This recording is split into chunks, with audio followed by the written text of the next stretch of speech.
किसान भाइयों नमस्कार। मैं हूं रामलाल धाकड़ और आप देख रहे हैं स्मार्ट एग्रीकल्चर यूट्यूब चैनल। किसान भाइयों सोयाबीन की फसल को मुख्य रूप से नाइट्रोजन, फास्फोरस, पोटास और सल्फर की आवश्यकता होती है।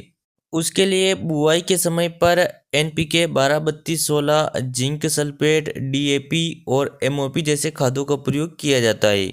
लेकिन बुआई के बाद भी हमें समय समय पर एनपीके घुलनशील खादों का स्प्रे करने की आवश्यकता होती है। लेकिन आजकल मार्केट में कई प्रकार के एनपीके घुलनशील खाद अवेलेबल हैं, जैसे कि एनपीके 19-19-19, एनपीके 12-61-0, एनपीके 0-52-34, 13-0-45 और 00-50। तो इतने ज़्यादा खाद अवेलेबल होने के कारण अधिकतर किसान भाई कंफ्यूज हो जाते हैं कि कौन से समय पर कौन से एनपीके का स्प्रे करना चाहिए। तो इस वीडियो में हम आगे डिटेल से बात करेंगे कि सोयाबीन की फसल में कब, क्यों और कौन से एनपीके खाद का प्रयोग करना चाहिए।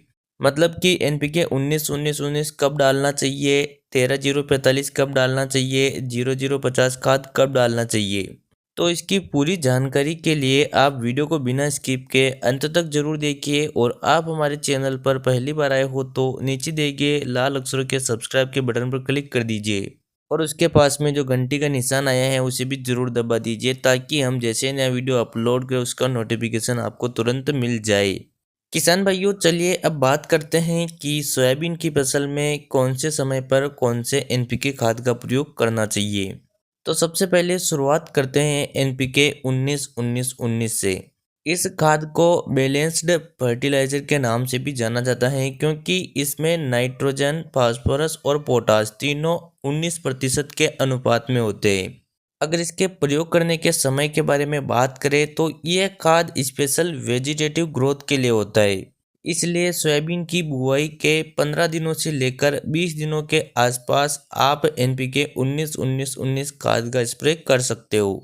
इसके अलावा अगर आपने अपनी फसल में खरपतवार नाशक दवा का छिड़काव किया है और दवा के छिड़काव से आपकी फसल को झटका लगा है, तो उस झटके से रिकवर करने के लिए भी आप अपनी फसल में एनपीके 19-19-19 खाद का छिड़काव कर सकते हो।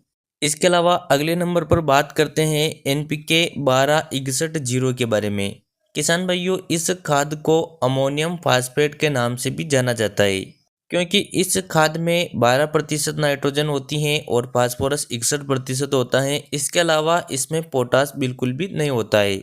अगर बात करें कि एनपीके 12-61-0 का प्रयोग कब करना चाहिए, तो यह खाद भी वेजिटेटिव ग्रोथ के लिए होता है। अगर आपकी फसल में हल्का पीलापन है और फसल की जड़ें सही से ग्रोथ नहीं कर रही हैं, तो आप अपनी फसल में एनपीके 12-61-0 खाद का स्प्रे कर सकते हो। और सोयाबीन की फसल के बारे में बात करें तो जब सोयाबीन में 2-5% फूल निकलना स्टार्ट हो जाए तब आप एनपीके 12-61-0 का स्प्रे कर दीजिए। इसके अलावा अगले नंबर पर बात करते हैं एनपीके 0-52-34 के बारे में। किसान भाइयों इस खाद को पोटेशियम फास्फेट के नाम से जाना जाता है। इस खाद में नाइट्रोजन 0% होती है, फास्फोरस 52% और पोटास 34%। इस खाद का प्रयोग फलियों की साइज बढ़ाने के लिए किया जाता है, इसलिए जब फूल से फलियां बनती हैं उस समय पर आप एनपीके 0-52-34 खाद का स्प्रे कर सकते हो। इसके अलावा अगले नंबर पर बात करते हैं एनपीके 13-0-45 के बारे में। इस खाद को पोटेशियम नाइट्रेट के नाम से भी जाना जाता है, क्योंकि इस खाद में 13% नाइट्रोजन होती है और पोटास 45%, जबकि इस खाद में फास्फोरस बिल्कुल भी नहीं होता है। अब अगर इस खाद के प्रयोग के बारे में बात करें तो सोयाबीन की फसल में फलियां बनने के बाद अगर आपकी फसल में नाइट्रोजन की कमी दिखाई देती है, मतलब कि फसल में हल्का सा पीलापन नजर आता है, तो आप उस समय पर पोटेशियम नाइट्रेट मतलब कि एनपीके 13-0-45 खाद का स्प्रे कर सकते हो। और आखिर में अगर बात करें एनपीके 00-50 के बारे में, तो इस खाद को पोटेशियम सल्फेट के नाम से भी जाना जाता है और इस खाद को कुछ किसान भाई एसओपी के नाम से भी जानते हैं। इस खाद में नाइट्रोजन 0% होता है, फास्फोरस 0% होता है और पोटास 50% होता है। इसके अलावा इस खाद में होता है सल्फर 17%। सल्फर होने के कारण ही इस खाद को पोटेशियम सल्फेट के नाम से जाना जाता है।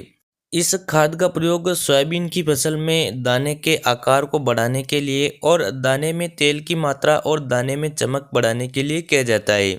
इसलिए जब आपके सोयाबीन की फसल में दाना बढ़ने लगता है उस समय पर आप NPK 0050 खाद का स्प्रे कर सकते हो।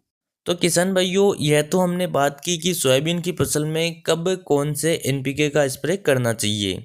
अब अगर इन खादों के प्रयोग करते हैं तो इनकी मात्रा के बारे में बात करना काफ़ी ज़्यादा ज़रूरी है। तो आप 1 एकड़ में 1 किलोग्राम NPK किसी भी फर्टिलाइज़र का प्रयोग कर सकते हो।